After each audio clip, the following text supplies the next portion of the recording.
Today Show host Matt Lauer was one of the most famous faces in morning news until his shocking termination over sexual misconduct allegations in November 2017. So what happened to this once powerful journalist who used to greet viewers on their TV screens every morning? Here are some details that have come out about the sketchy double life of Matt Lauer.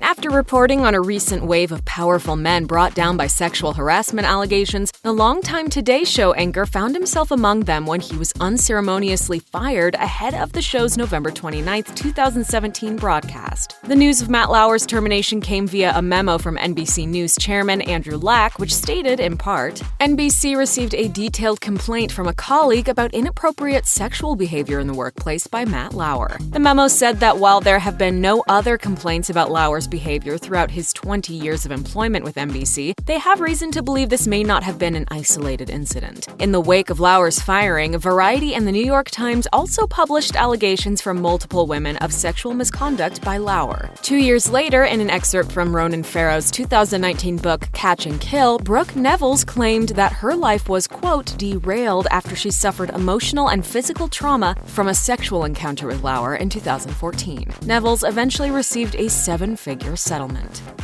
2 years after the initial allegations, Lauer spoke out in a lengthy statement to Variety where he denied all claims of inappropriate sexual behavior. Lauer painted his alleged assault of Nevils as a long-running consensual extramarital affair that went sour after he decided to return to his normal life and, in his words, pretend as if nothing had happened. Lauer claimed the affair began at the 2014 Olympics, but the pair continued seeing each other once they returned home to New York. He admitted that he eventually ended their relationship by ceasing all communication, but claimed Nevils attempted to rekindle their romance by calling him, as he alleged, late at night while he was home with his family.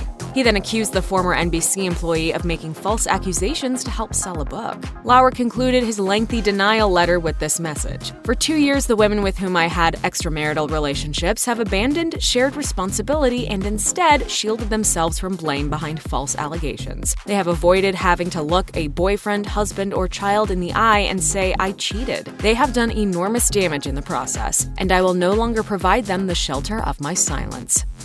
In addition to the horrific details of alleged sexual harassment, many took note of the creepy depiction of Lauer's office at 30 Rock, particularly the alleged button under his desk that allowed him to lock his door from the inside without getting up from his seat. As Variety originally reported in 2017, this afforded him the assurance of privacy. It allowed him to welcome female employees and initiate inappropriate contact while knowing nobody could walk in on him, according to two women who were sexually harassed by Lauer. Sources for People later claimed that the button was a, quote, idiosyncratic thing that was standard in many exec offices in 30 Rock, but Lauer told Variety in his 2019 statement that no such button ever existed. He explained, despite numerous erroneous reports in the past, there was not a button in my office that could lock the door from the inside. There was no such locking mechanism. It didn't exist. NBC confirmed this fact publicly following my termination. It would have been impossible to confine anyone in my office for any purpose, and I have never attempted to make anyone feel as if they were confined in my office.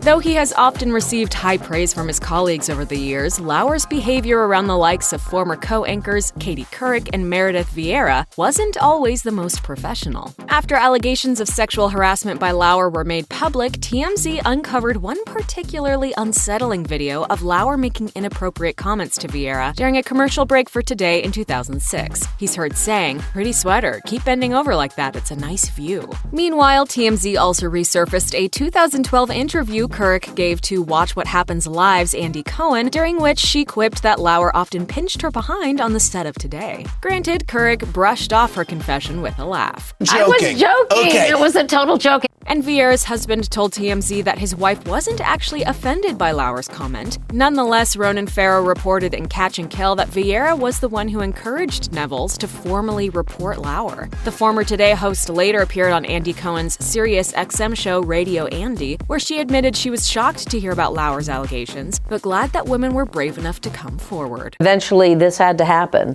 And I don't mean particularly to Matt, but just in general. Lauer's reputation with NBC has taken hits before. New York Magazine's in-depth feature on Ann Curry's messy 2012 exit from The Today Show speculates that Lauer's attitude and lack of on-air chemistry with Curry may have been a major contributing factor to her uncomfortable and very public downfall. The feature's author went on to say, Lauer looked awkward and unhappy next to her on air, a situation that Lauer himself had also diagnosed. He openly complained about her to NBC staffers and to executive producer Jim Bell. Things reportedly got so bad that Lauer allegedly began fighting with producers in the early morning and making it known that he was miserable with Curry. Curry's experience was much different than the one described by New York Magazine. In a 2018 interview with CBS This Morning, the anchor claimed NBC's, quote, climate of verbal harassment and verbal sexual harassment was pervasive and that she wasn't shocked to hear about Lauer's allegations. As for whether or not Lauer got her fired, she admitted that she didn't know what was behind it. I do know that it hurt like hell. It wasn't a fun moment. I've learned a great deal about myself. I've really at this point let it go. Lauer ended up signing a 2-year deal that would earn him a record-breaking $25 million per year, and the Today Show would essentially be rebuilt around him. Talk about power. As for Curry, New York Magazine alleges that while Lauer's contract reboot did not directly lead to her ousting, he had more than enough leverage to save her, particularly given his newfound power. He just didn't use it. Ouch. Although his name got dragged through the mud after Curry's departure, Lauer weathered the storm, at least long enough to renew his contract for another 2 years in 2014. By that point, you'd think he would have developed a bit of humility, but perhaps not. According to Page 6, NBC News execs were desperate to keep Lauer happy. The source told the paper, they believe Today has turned a corner and he is the key to its continuing success. They agreed to pay for his helicopter flights to the Hamptons and back so he can spend more time with his family. A spokesperson for the show didn't outright deny the report, saying, on rare occasions Matt will fly home, but most of the time you'll find him stuck in traffic on the Long Island Expressway with everyone else. Although freshly minted Today Show member Billy Bush was the first to get the scoop on Ryan Lochte's alleged robbery during the Rio Olympics in August 2016, NBC quickly turned to Lauer to cover everything that happened next. How did that happen? Some Page 6 sources, calling Lauer an anchor animal, allege that he dove in and scooped up the story for himself. A source claimed, Matt has a history of demanding interviews, and it's Billy's first big story as anchor. It was his story. NBC snubbed Billy and let Matt do it. Billy got burned. A second insider added, this is Matt's story now. Billy got it, but was pushed out. A third source claimed Lochte specifically requested to speak to Lauer because the veteran newsman had interviewed the swimmer multiple times in the past. If it's any consolation for Bush, the whole thing turned out to be a big fat lie. He lied. He lied to you. Yeah. He lied to Matt Lauer. Lied to his mom. Lauer married Annette Roque in 1998, and 3 children later, he's by all means a doting family man. Still, his seemingly perfect personal life reportedly almost fell apart back in 2008, when Roque quietly filed for divorce. The split was called off about a month later, but no one knew about the trouble until 2014, when Radar Online got its hands on Roque's divorce papers. In the documents, Roque reportedly alleged that Lauer endangered her physical and mental well-being so as to render it unsafe and improper to live with him. She also claimed he continuously and repeatedly gave higher priority to personal interests than to his family obligations to her, causing her to feel abandoned, isolated, and alone in raising the party's children. If that wasn't damning enough, Roque also alleged Lauer was, quote, extremely controlling to the point where she was unable to make any decisions without his approval. According to People, Lauer and Roque formally separated following his termination by NBC. Their divorce was finalized in 2019, just before Lauer publicly admitted to having extramarital affairs. In the wake of Lauer's sexual misconduct scandal, People published a report alleging that he cheated on his wife often and that it was an open secret. One source said, everyone knew. His wife lives in the Hamptons and he lives in the city, but we never heard he made unwanted moves. A second source added, everyone on staff knew he cheated regularly on his wife. A third source claimed there was most definitely more than one affair. They were never with anyone whom Lauer didn't have significant seniority over. And yet the source also claimed that Lauer wasn't wasn't known as the type of guy who would trap or corner anyone against their will. As it turns out, People's report had at least one aspect correct. In Lauer's 2019 statement to Variety, Lauer finally owned up to his affairs, saying, "Because of my infidelity, I have brought more pain and embarrassment to my family than most people can ever begin to understand. They've been through hell. I have asked for their forgiveness, taken responsibility for what I did do wrong, and accepted the consequences."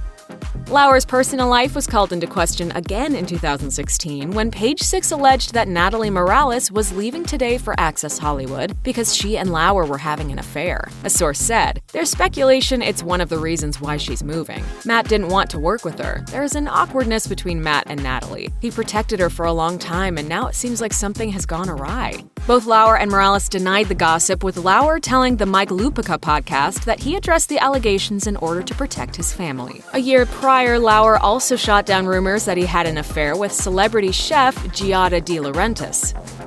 Though you won't hear him complaining on air, word on the street was Lauer wasn't happy about adding former Fox News star Megyn Kelly to the NBC News team. According to Page Six, the quote, notoriously territorial Lauer was informed about Kelly's hiring on the same morning the news broke. He allegedly didn't appreciate being left in the dark, as a source claimed he blew a gasket. Kelly might have outlived Lauer on the network, but she was eventually let go. Megyn Kelly Today was canceled following the host's controversial comments about blackface, but others believe the real reason for her show's cancellation was her coverage of the allegations against Lauer earlier that fall, like her interview with former Today production assistant Addie Zanone, who categorized her alleged sexual relationship with Lauer as an abuse of power. When asked about the segment by Us Weekly, Kelly told the outlet that she knows, in her words, too much that others don't know about Lauer's situation, and refused to comment on whether or not NBC pushed back on her for her reporting. Check out one of our newest videos right here. Plus, even more Nicki Swift videos about celebrity scandals are coming soon. Subscribe to our YouTube channel and hit the bell so you don't miss a single one.